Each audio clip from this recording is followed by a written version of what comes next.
Good evening and welcome to the Shooting Straight episode, which is being recorded after the events in DC. I am calling tonight's episode something along the lines of Rebuild Initiative, purely because I don't have a better title, but also because things are starting to move in a much more positive way, where things are starting to be noticed and made with regard to the fact that the gaming society, gamers, in and of themselves, are starting to see things made by them, for them, with them. And it is starting to turn the tide, I believe, of the narrative that Gamergate exists purely to destroy. I believe that it is getting to the point now where we are showing that games, meetups, and other things are starting to turn the tide of the narrative to such an extent that the mainstream media has but two choices. One is to ignore the reporting on these events to such a degree that their bias becomes inevitably transparent, or to actively maintain the media narrative as it has been in the subject, in the face of the fact that such things are false. What does this mean? Well, recently we have had the Calgary Expo with the Honey Badger Brigade, and their spin on events is starting to fall apart. People are starting to ask the questions and not receive the answers they're expecting, so they're starting to dig a little deeper. We have also had, I believe it was RavenCon with the Ralph Retort and Literally Who, and that again has shown the fact that we have a person who is entitled in Bubble World, having demanded a certain amount of authority and had it basically refused. She managed to get him thrown out of the panel, but not out of the whole convention, which is what she wanted. And people were laughing at her behind her back because of the amount of authority that she deemed she'd had. And then we've had DenverCon. Now, DenverCon has managed to create themselves a PR nightmare in the fact that they're stating in one side of the mouth that they will not tolerate harassment of others, and then other people are saying, well, what constitutes harassment? They've asked for specific examples, and the mental gymnastics that they've tied themselves into in order to say, well, wear your t-shirt and if anyone causes trouble we'll sort it out, kind of leaves them in a bad situation, because nobody is confident in that themselves as a convention organiser will actually throw the right people out. And the fact that they've left themselves this big hole purely through their own lack of joined-up thinking and process. At the end of the day, harassment has to have a definition, and so many legal systems at the moment leave it so wide open for, well, harassment is determined by the harassed, that there's no minimum standard, which means that the hypersensitive and those with really thin skin dictate the conversation because they can just say, I'm offended, that's harassment. Now, up until recently, we have had a conversation where if people are offended, they are able just to bolt the conversation down. That's it, it's game over. There's no prospect of reaching across that divide and seeing why that person is offended by a particular thing, because the way in which it is being used is to, I'm offended, you're a troll, get lost, discussion over. And I'm hoping that we're starting to see the pushback on this, whereby people are taking the Christopher Hitchens position that, and the Stephen Fry position, that where you have someone who claims offence, it isn't an argument, it isn't a position, it's a whine, it's a so what. And I believe that they are correct to take this position, just because saying that you're offended means nothing. It means that you've taken offence, and offence is taken, not given. You're offended. And what am I supposed to do with this? Are you trying to get me to shut up? Because guess what? You haven't refuted my argument. All you've done is tried to shut the conversation down. And where this is the issue, we have to be very, very careful that such an authoritarian and totalitarian regime comes into existence, whereby someone who just says that they're offended is enough to actually convict someone, either in the court of public opinion or in a criminal civil court. This is a very dangerous precedent to set, so we must kick back with this as far as we can. So, we've had various conventions. So what's the good news? Well, the good news is that we have now had 2 successful Gamergate meetups. Unfortunately, I haven't been able to go to either, mainly because the first, it was complete lack of planning, and I found out about it far too late to be able to attend, which took place in London. And there was lots of people there that gathered together and had a great night and showed solidarity in the UK. And on the heels of that, we've also had Gamergate meetup in DC. And again, we had 300 people turn up to the American US Gamergate meetup, and we had people having a meltdown on Twitter because an event that they were not party to, that they had no concern over, they had no right to be concerned over, because it wasn't for them, any more than a convention for plushies and furries would have been for them, or a convention on the BDSM lifestyle, which had nothing to do with them. They had a meltdown on Twitter, and there were several prominent people who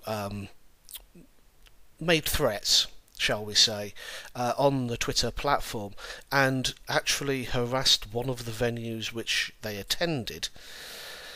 And kudos to the venue for turning around and going, "You what? What are you talking about? They're quite happily talking and drinking. No, we're not turning away business," which is the correct stance in this situation. So he himself, it could be argued, engaged in an issue of targeted harassment towards a business because of their clientele. But yeah, someone did eventually phone in a bomb threat, which in DC they have to take seriously. It'd be like someone calling a bomb threat in one of the pubs in Whitehall, for instance. It's that close to the seat of power that they have to take immediate and decisive action to see whether or not it's credible. And of course, 15 minutes later, all clear was given, and they went back into the venue. Now, one thing that I do find interesting is that in my previous video, where I talked about asymmetric information, we did actually have a scenario which I posited where you have where through something like game theory, and where you have to try and figure out the best outcome for both sides, where one side has more information than the other, I did actually use a scenario for a business using a coded fire alert to get people out of a building without panic when there had actually been a bomb threat. So yeah, I'm quite pleased with that, because it proved that something that I had personally witnessed in the past is still being used in order to create a minimum fuss to get the required outcome without unduly worrying people. And it was just one of those happy circumstances where a theory the theory had been posited, and like I said, it's something I'd witnessed myself in the past, but it's just to see that it is still going on, and it just hopefully it just I just felt that it lent me that little bit more credibility, although I sincerely do hope that it wasn't someone taking the idea from my podcast, because that really would be counterproductive. So, what else have we got? We've got various people building games under the Rebuild Initiative hashtag for Gamergate, and so far we're seeing a lot of positives. But still, we have this problem with harassment and offence, which we need to get past. Now, one of the things that's happened personally is that the Forgotten Forge Games project has had a setback. Unfortunately, there has been a problem with our venue, which means we now have to find another one, after the finding of asbestos in the building when some building works were taking place. So this means for the moment that we're venueless, which is not a good idea. That being said, we have had two of the people that were undertaking the painting occupational therapy sessions that we have been doing, and they are looking to set up their own studio, and I have to admit that they are both very talented artists, and one in particular is incredibly gifted with conversions, to the point where the conversions that he's made, if you were to put in a hobby store, you would have people asking, where can I buy this? Because it looks so good when it's assembled. Now, I'm hoping that I will be able to get them up and running sooner rather than later. So if any of you out there have any suggestions or any caveats, such as don't overpromise and underdeliver, it's far better to underpromise and overdeliver, I'm sure that this couple of individuals will be more than grateful for any assistance they get given. And the idea is as a paint studio, they take on commissions, and either in person, if you know them, they'll take the models from you and paint them, or you would tell them what you wanted, how you wanted painting, and what models you wanted, and then as a bulk order, half the commission would be paid along with the cost of the models. The models would then be ordered in and then painted to your standard before being shipped to the person commissioning. So, like I say, this is going to be a slightly new direction for the Forgotten Forge Games, and this is something that we want to be able to do because it is taking people that are discriminated against in the workplace because of either a physical or mental impairment. Some people that we work with have learning disabilities, but by far the most people we work with are people with social anxiety disorders, depression, and other forms of mental health issue. And unfortunately, it's sad to say that in today's society, you still get discriminated against. It's something that isn't automatically protected. It's one of those things people look at you and go, "Ooh, you've got a history of depression. Does that mean that you won't turn up to work? Ooh, you've got a history of depression. Does that mean you're likely to flip out? Ooh, you've got social anxiety disorders. Does that mean you can't cope with people?" And there's a whole host of things and a whole host of jobs that people end up de facto excluded from because of people's misconceptions. So part of what Forgotten Forge Games is trying to do is find ways in which the gaming hobby and the gaming industry can actually help people into work in all its forms. I mean, if we can, and we can get the funding initiatives so that we can actually start running courses for people, we would more than happily run courses for people so that they can get a more mainstream job if that's what they wish. Otherwise, no, we'll try and not create a job out of whole cloth, but look at the way in which certain industries operate, like the gaming industry, and see whether or not we can get them an idea which we can turn into a board game, which then means that there's the board game, the role-play game side of things, whether or not we could get people to play test new board games, because there's a couple of people that have got board games in our local area, and we have a ready-made test group for them. And it's things like this, looking at the ancillary to the actual games themselves. Some of them would probably want to go into coding. Well, if they don't have an idea of where to start, being able to signpost where they could actually get that from would be a good idea. And likewise, if you are good enough that you can make simple games, well, if you can get together with 3 or 4 other people, then the ability to put up a website and say, look, we've made these games between us, they're simple games, but we're learning, gives someone a portfolio that they can show to other people, other prospective employers, and just show that these people have something about them which is being overlooked. What do I get out of it? Well, I get the sensation that I'm helping people.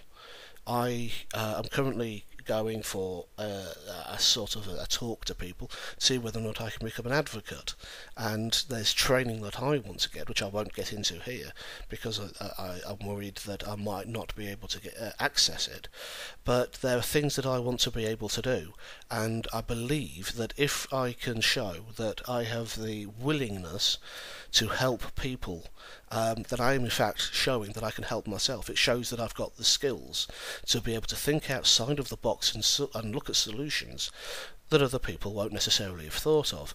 So like I say, we're starting a paint studio for miniatures and various bits and pieces. So if there is anyone out there that is interested, if they could give me a holler, either at Voice of the Forge on Twitter or in the comments section of this video below, then I would be very much agreeable to this, so that I can try to help 2 people start basically doing something which they love, because at the end of the day they're both artistic people, but in completely different ways, but they work so well with miniatures of various kinds. I would love to see them being able basically to be able to turn a hobby that they love into something which provides them with an income and gets them off benefits, paying taxes, and helps them become economically viable citizens in their own right, and they don't have to be beholden to anyone saying, well, you've got a problem, therefore no.